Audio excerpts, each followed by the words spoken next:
এই কাহিনী দুটো বন্ধুর কাহিনী, খোঁচা আর পচার কাহিনী। খোঁচা ছিল খুব মেধাবী, সরল, সাদা সিধা, খুব ভালো পড়াশোনা করত। আর এদিকে পচা পড়াশোনা ভালো করতো না, সবসময় মাথায় কুবুদ্ধি ঘুরে বেড়াতো।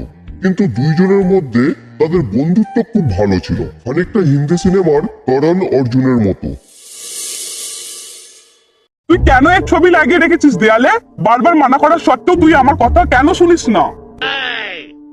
তোর বাবা তো সেদিন কত করে বোঝালো তোকে, তুই তবুও শুনবি না? তোর বন্ধু খচাকে দেখেও তো কিছু শিখতে পারিস, কত ভালো পড়াশোনা করে। আর তুই কি করিস? কখনো গার্জেন কল তো কখনো পরীক্ষার খাতায় আবার জিরো। আমি আগেও বলেছি আর এখনো বলছি, তোমরা আমাকে মারো ধরো যা খুশি করো, এমনকি তুমি ছবি ছিঁড়ে ফেলে দিলেও আমার মন থেকে তুমি ছবি মুছে দিতে পারবে না। ছোট থেকে ওকে আমার গুরু বলেই মানি, আমার আইডল, আমার স্বপ্ন, আমার সব কিছু ও আমার।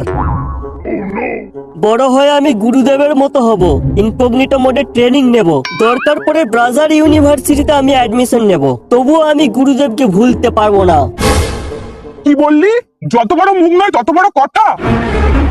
ঘর থেকে দূরও বলছি। তোমরা আমাকে যতই লাথি মারো আর ঝাঁটা মারো, একদিন গোটা পৃথিবী তোমার এই ছেলেকে এক নামে চিনবে।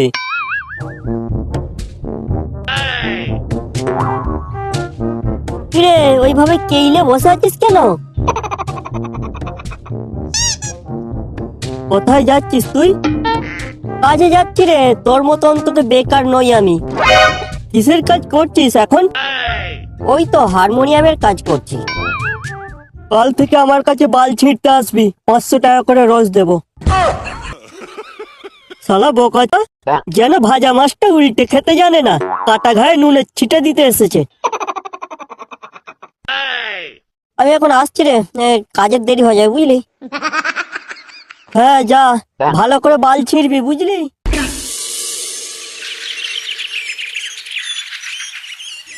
কিরে কাল স্কুলে এলি না যে? কাল ক্লাস করছিলাম। কোথায় ক্লাস করছিলি? তুই তো কাল ক্লাস রুমেই ছিলিস না। মদনের বয়স সঙ্গে ক্লাস করছিলাম। মদনের বয়স সঙ্গে ক্লাস করছিলি মানে?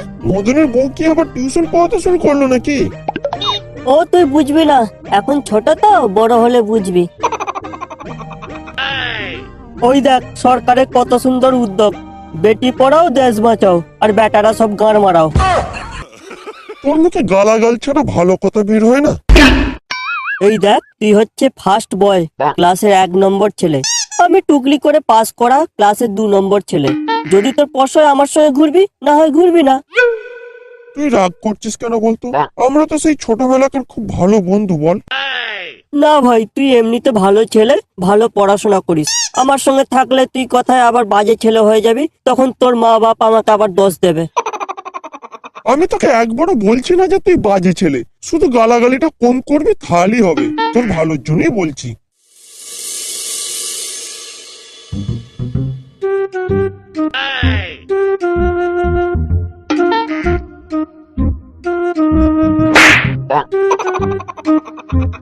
এই ভাই লিঙ্কটা দে না রে, বড় ওরম করছিস কেন? দে না, একটা সিগারেট খাইয়ে দেবো। তোর পালের সিগারেট চাইনি মারা, 100 টাকা দে আর লিঙ্ক নে। অনেক কষ্ট করে লিঙ্কটা জোগাড় করেছি, একটা সিগারেটের জন্য আমি দিয়ে দেবো নাকি? তুই কার লিঙ্ক চাইছিস বলতো? আরে বড় 5 বইয়ের রে, মেচোর বাপের সঙ্গে 19-20 ভিডিও। ভাই ভাই আমাকে দে, তোকে আমি 2টো সিগারেট খাইয়ে দেবো। এই সরে যেতে বল, 2টো কেন, 3টে সিগারেট খাওয়ালেও আমি দেবো না, 100 টাকা দে আর লিঙ্ক নে। তাহলে কালকে আমি সমাস কাকে বলে পড়িয়েছিলাম, আজ আমি সমাস ভাঙা শেখাবো। সবাই খাতা বের করো। দে না রে বড় লিঙ্কটা, ওরম করছিস কেন? এই তোরা লিঙ্ক করছিস কেন বলতো? চুপ করে শোন না, নাহলে কিন্তু স্যারকে বলে দেবো। যা যা, বলকে যেতে বল, স্যার আমাদের বাল ছিড়বে। স্যার এখানে এরা 3জন কথা বলছে। এই পেরেছে, ছেলে তো সত্যি সত্যি বলে দিল। এই তোরা 3জনই উঠে দাঁড়া, বল সাইফুদ্দিনের সমাস কি হবে? ওই তো স্যার, ছায়া তুলে ফু দিন সমান সাইফুদ্দিন।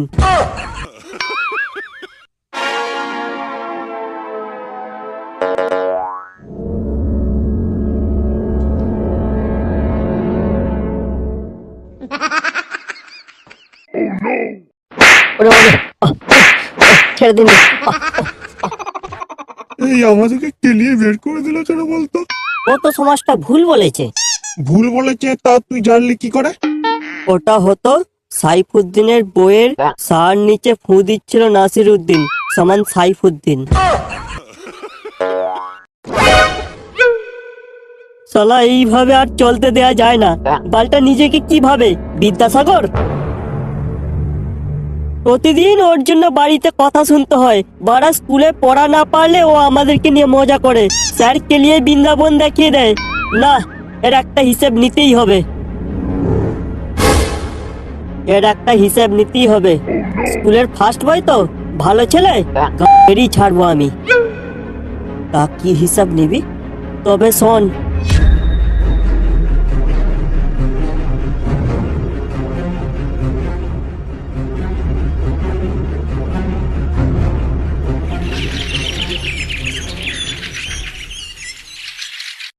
বুঝলি, আমি মনে হয় কোনোদিনও পুটিকে বলতে পারবো না যে আমি তোমাকে ভালোবাসি। কেন বলতে পারবি না? বুকে সাহস আর মনে জোর রাখ, আর গিয়ে বলে দে যে আমি তোকে ভালোবাসি। ব্যাস, তাহলেই হয়ে গেল।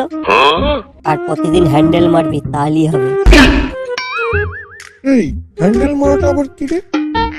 আরে সেরকম কিছু না, ওই ইঞ্জিন স্টার্ট করতে গেলে যেমন হ্যান্ডেল মারতে হয়, ঠিক সেই রকমই। তোকে শুধু প্রতিদিন হোয়াটসঅ্যাপে একটা করে জিনিস পাঠাবো, আর তুই পায়খানা ঘরে হাঁকতে হাঁকতে দেখবি। এই দেখ, একে চিনিস? কে এটা? খুব সুন্দর দেখতে তো। ওটা ওর দাদার শালি, পরশুদিন এসেছে। তোর দাদার শালি খুব সুন্দর দেখতে, বাট ও কি আর এখনো সিঙ্গেল আছে? আরে সিঙ্গেল কি বলছিস? এখনো পর্যন্ত লাইফে কাউকে এন্ট্রি করতে দেয়নি। আমি একদিন বলেছিলাম যে আমার সঙ্গে লাইন করো, বলছে তোমাদের মতো ছেলেদের সঙ্গে আমি লাইন করি না। যে ভালো ছেলে, স্কুলের ফার্স্ট বয়, ভালো পড়াশোনা করে, আমি তাদের সঙ্গে লাইন করি। আর তুই তো এমনিতে স্কুলের ফার্স্ট বয়, ভালো পড়াশোনা করিস। তুই যদি একবার বলিস, কাজ হয়ে যাবে। কিন্তু পুটিকে যে আমি লাইন করব বলছিলাম। আরে পুটির কথা বাদ দে তো বল, এটা আমার নিজের দাদার শালি বলেই বলছি। আর তাছাড়া এমনিতে ওই পুটি 12 ভাতের স্কুলে পড়ে। আমাদের পাড়ার টাবলু, নাড়ু, কঙ্কাল সবার সঙ্গে লাইন আছে। একবার তো কঙ্কালের সঙ্গে ধরা পড়তে পড়তে রয়ে গেছিল। শালা গমবাড়ির ভিতর দিয়ে ছুটে পালিয়ে গেছিল, তাই আর কেউ ধরতে পারিনি। তাহলে তো দাদার শালিকে লাইন করব বলছিস?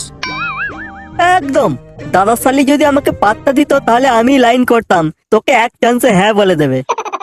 কই আরেকবার দেখা ছবিটা। তোকে রাত্রের দিকে আরো ভালো ভালো ছবি পাঠাবো, আবার রিলস ভিডিও বানায়, দেখলে না তুই একদম ফিদা হয়ে যাবি।